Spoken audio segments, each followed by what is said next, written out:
Welcome friends, स्वागत है अभी सभी आप सभी कंप्यूटर साइंस के स्टूडेंट्स का क्लास 12 के आरएम चैप्टर 7 अंडरस्टैंडिंग डाटा का पार्ट 2 अपलोड करने जा रहे हैं। तो स्टार्ट करते हैं चैप्टर को आगे से।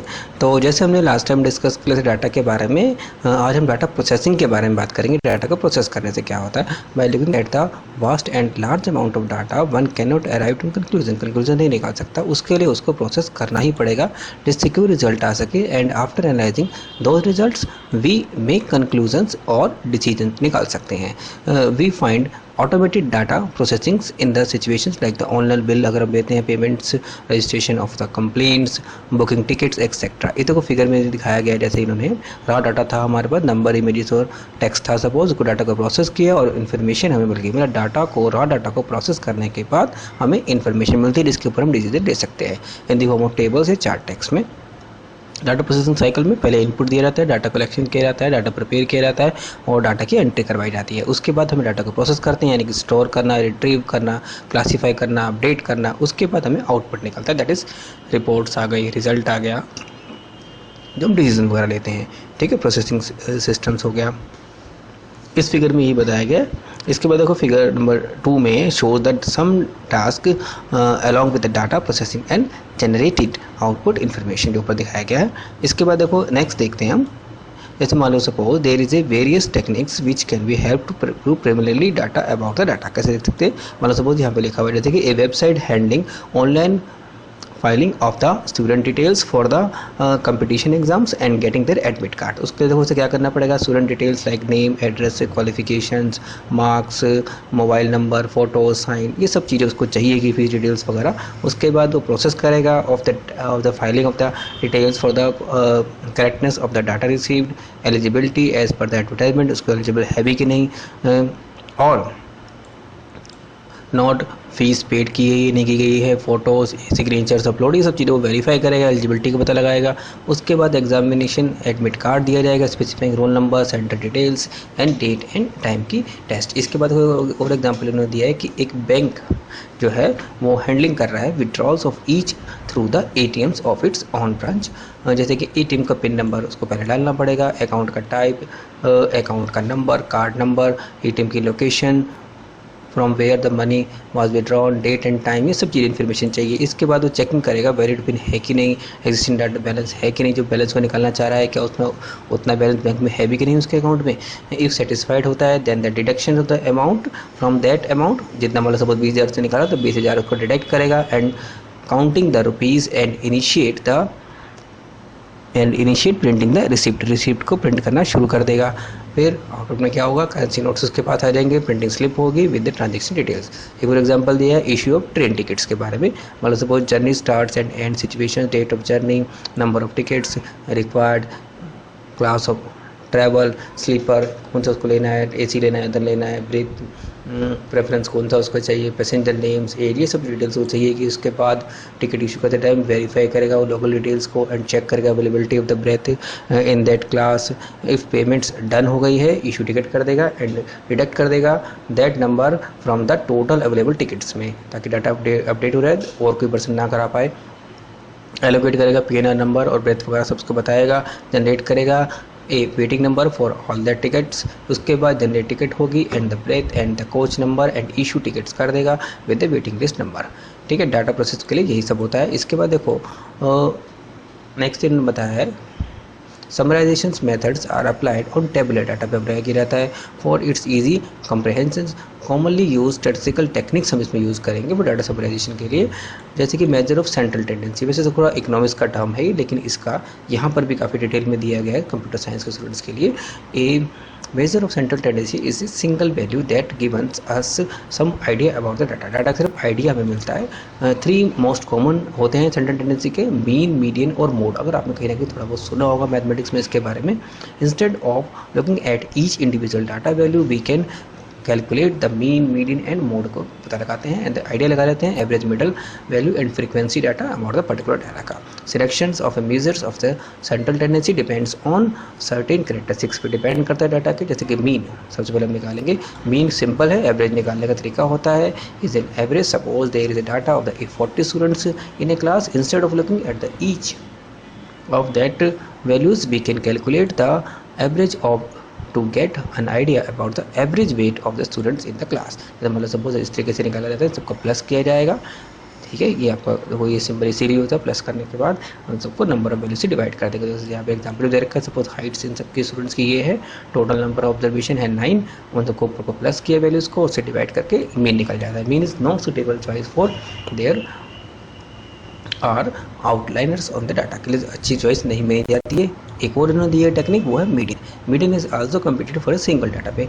ये वैल्यू वेरिएबल भी कैलकुलेट किया जाता है at a time when all the values are stored in ascending or descending order में इसमें होनी चाहिए। the middle value is called the median। ascending and descending लिखने के बाद जो middle value आती है, जिसे मध्य वैल्यू, मध्य भी कहा जाएगा, बिल्कुल उसका एरिया, वहाँ पर उसको जो वैल्यू होगी उसको मीडियन कहा जाता है। where there an odd number of the values then median is the value at the middle position। लेकिन अगर इवन नंबर्स हैं तो उस केस में मीडियन को एवरेज, टू वैल्यूज़ का एवरेज करके निकाला जाता है। जैसे हमें एग्जाम्पल दे रखा है, in order to compute the median the first step is to, पहले सॉर्टिंग किया जाएगा असेंडिंग डिसेंडिंग में। We have sorted the height data in the ascending order में, देखो पहले हमने कर दिया। As there are total 9 students है, as there are total 9 values है, odd numbers, the median is the value at the position 5, that is 102 centimeter, whether counted from left to right और from right to left, जैसे भी करोगे एक ही आएगी value. Median represents the actual central value eight which the data is equally divided into 2 parts. जब करेंगे तो middle centre value ही होती है।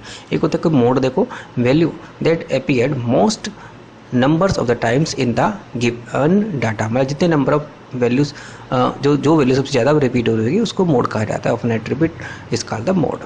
Mode can be found for numeric as well as non numeric data भी निकाला सकता है। जैसे हमारा suppose in the list of height of the students, mode अगर हम देखें तो 110 है, as its frequency and occurrences in the list is 3 which is largest in the frequency of the rest. देखो अगर हम देखें इसमें सबसे ज़्यादा बार 110 ही रिपीट हो रहा है 3 बार। नेक्स्ट देखो मेजर ऑफ वेरिएबिलिटी, इसके अंदर क्या होता है, तो measure of variability refers to the spread of variations of the values around the mean. Mean के आसपास कितना वेरिएशंस है डाटा का। They are also called the measures of dispersions that indicates the degree of diversities in a particular data set में कितना diversity है, कितने value बार बार आ रही है, रिपीट होगी, कितनी फैली हुई है। कॉमन मेजर्स ऑफ डिस्पर्जेंस और variability, a range and standard are कौन कौन से होते हैं इसकी, एक तुम रेंज मेथड से कर लेते हैं और एक स्टैंडर्ड डाइवर्शन जिसे एचडीबी कहा जाता है, इससे करते हैं। रेंज हो क्या है, it is the difference between the maximum and the minimum values of A data. Maximum value निकालेंगे और मिनिमम निकालेंगे, उन दोनों को डिफरेंस निकालेंगे, that is range. The largest value minus the smallest value. Range can be calculated only for the numerical data के लिए किया जाता है। It is a measure of dispersion and tells about coverage spread of data values का coverage दिखाता है। Difference in salaries of the employees, marks of the student, price of the toys, etc. as range is calculated based on the two extreme values.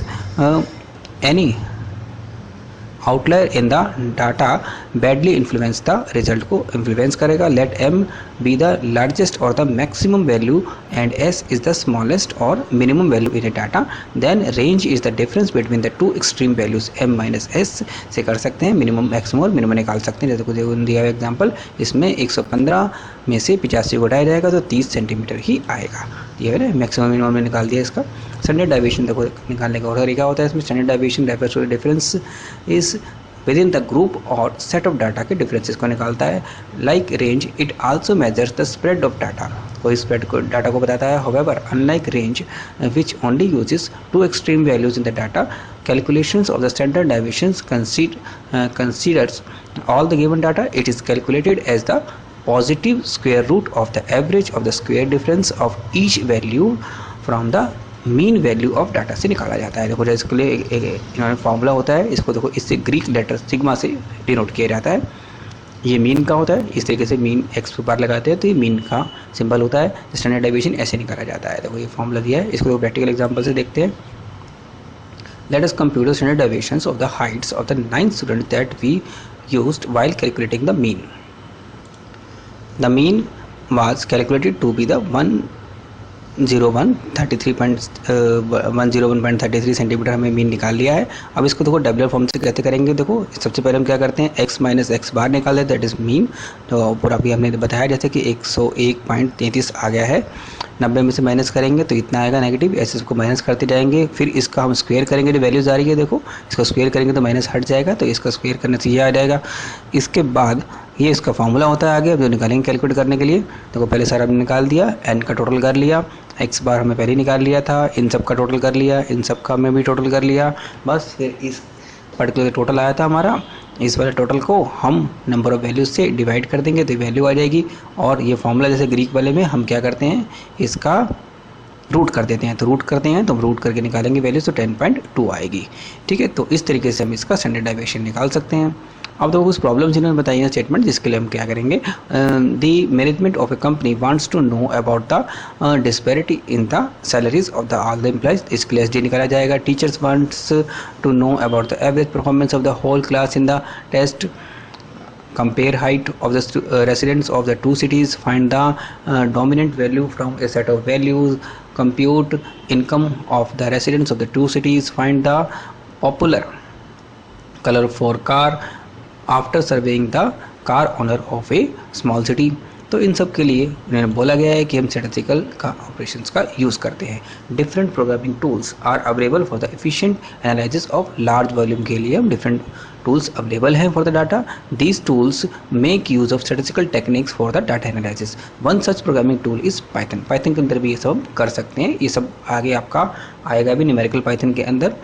It has the libraries specially build for the data processing and analysis. Python के अंदर ये capability है। ये अभी इस chapter में नहीं है, बाकी हम नेक्स्ट चैप्टर में इसके बारे में पूरा डिस्कस करेंगे। तो थैंक यू फ्रेंड्स वीडियो को देखने के लिए। अगर आपको वीडियो पसंद आता तो प्लीज़ लाइक ज़रूर कीजिए, चैनल को ज़्यादा से सब्सक्राइब कीजिए, वीडियोस को शेयर कीजिए अपने फ्रेंड्स के साथ, कमेंट कीजिए अगर कोई क्वेरी है तो। नेक्स्ट वीडियो में जल्द मिलते हैं। Thank you friends.